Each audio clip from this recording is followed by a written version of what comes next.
sin importar qué flyback tenés, cómo podés identificar dónde conectar cada cosa. Lo primero que vamos a hacer es identificar las distintas patas del cable que nos va a permitir ver los arcos voltaicos.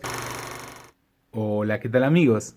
En este vídeo vamos a ver cómo simplemente con estos tres componentes, los cuales podemos encontrar adentro de cualquier televisor o monitor de tubo, podemos construir una fuente de alta tensión que se alimente con 12 voltios, con una batería de un coche por ejemplo, y que nos genere miles de voltios en corriente continua, para poder hacer experimentos como el efecto corona o viento iónico o cosas por el estilo. Entonces, en este vídeo voy a explicar paso a paso, de una forma muy simple para que me podáis seguir, cómo hacer una fuente de alimentación de corriente continua que convierta 12 voltios en más de 10.000.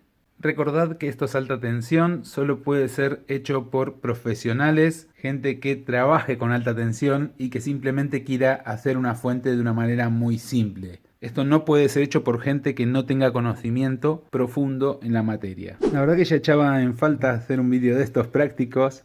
Y aparte me viene bien, esta fuente que voy a hacer no la voy a utilizar tal cual como está, sino que lo que voy a hacer es, va a ser como la base de otra fuente que ya veréis en vídeos posteriores.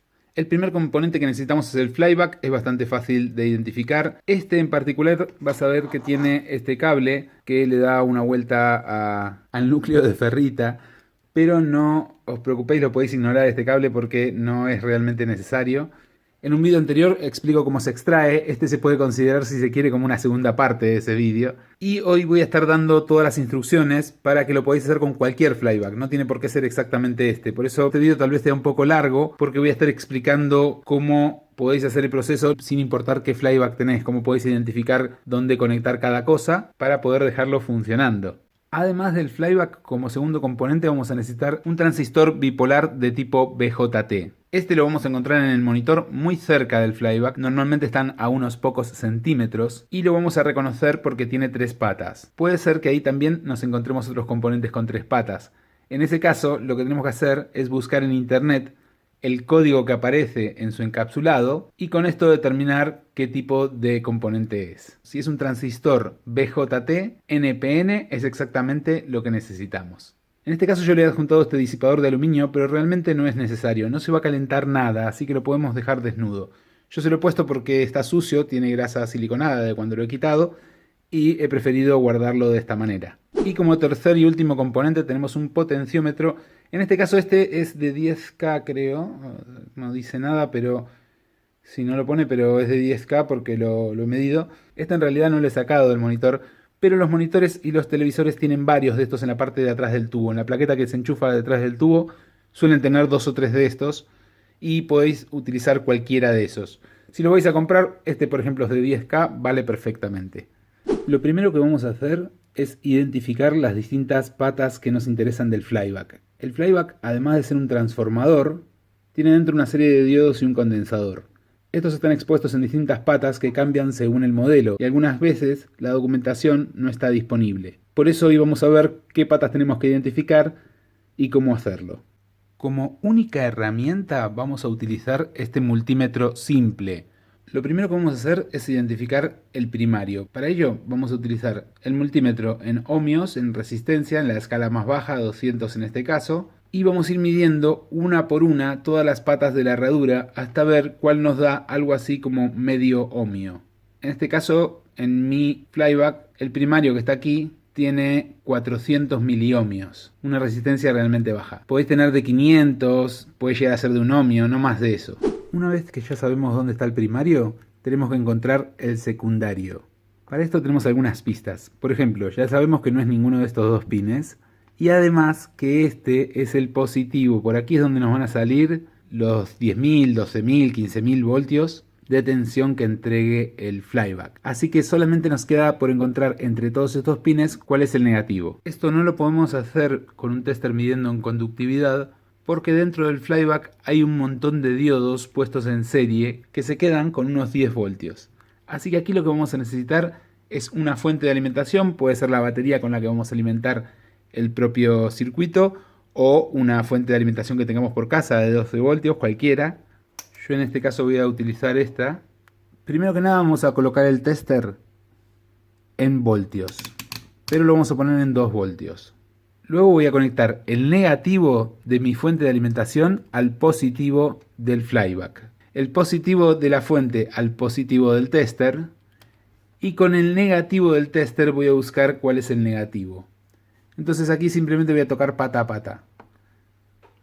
Las dos primeras, como sabíamos, no van a ser porque es el secundario. Se mueve un poco el tester porque hay unos milivoltios que se inducen, pero no es eso.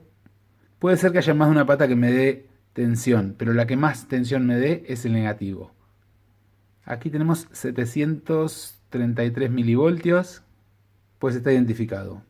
Este es mi negativo. Y la pata que nos falta es un condensador interno que tiene, que es colindante, normalmente es colindante a la pata que tiene el negativo, es decir, va a ser esta o esta. Sin un capacitómetro es bastante difícil medir este condensador porque es un condensador muy pequeño. Entonces lo que vamos a hacer es prueba y error. Como simplemente son dos patas que tenemos para probar, vamos a conectar en una y si no es, vamos a probar en la otra. Para realizar las conexiones voy a utilizar estos cocodrilos o caimanes de colores para que podáis seguir fácilmente el circuito. Pero vosotros podéis hacerlo con cualquier cable, incluso con los cables que ya trae dentro el televisor o monitor que estéis reciclando. Comienza con el transistor, donde vamos a identificar su base, su colector y su emisor, que en este caso es en este orden, pero esto va a cambiar según el monitor o el televisor que tengáis, en realidad según el tipo de integrado. Entonces la forma más fácil de identificarlo es con un medidor de transistores, que como le hice yo, pero si no tenéis esa herramienta, buscando el código en internet podéis encontrar qué es cada pata. Normalmente están identificadas con 3 letras, y en este caso lo vamos a seguir con cable amarillo, blanco y negro. El colector del transistor lo vamos a poner al primario. ¿A cuál de las dos patas es importante? Pero no sabría decirlo. Así que esto es otra de las cosas que tenemos que saber a prueba y error. Es importante en qué dirección inyectamos la corriente en el primario. Así que en este caso yo ya sé que es el de abajo, pero porque lo he probado. Si no funciona, es una de las cosas a dar vuelta. Con el potenciómetro vamos a hacer un divisor de voltaje, que es muy fácil. Simplemente en una de las dos patas conectamos el negativo, en otra el positivo, y en la pata que tiene opuesta vamos a conectar el cable, en este caso amarillo, que es el que conecta a la base del transistor. Esto sirve para poder polarizar el transistor y hacer que funcione de forma correcta.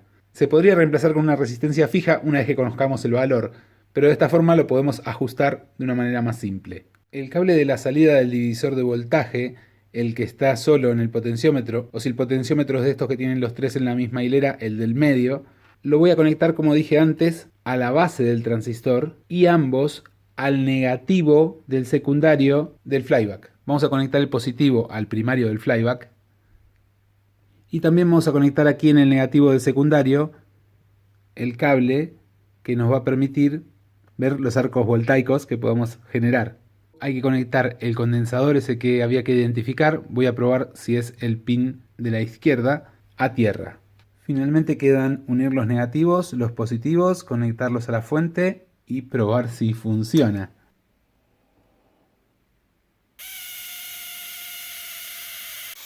Podemos ver que funciona de maravillas. A la primera genera bastante ozono, se escucha el viento, está generando viento iónico y ya huele a ozono aquí. A ver, con la luz apagada. Qué bonito está. Bueno, yo creo que esta es la fuente más simple, más sencilla que se puede construir, toda con elementos reciclados de un monitor. Vale, con 12 voltios va de miedo, pero con 9 voltios funcionará. ¿Será capaz de generar altos voltaicos con 9 voltios? Podemos ver que sí. De hecho, funciona en un amplio rango de tensiones. Y para eso os puede venir bien el potenciómetro, porque dependiendo de la tensión en donde lo ponga, tendría que ajustar el potenciómetro para que funcione mejor. No obstante, subiendo la tensión siempre va a dar más tensión de salida.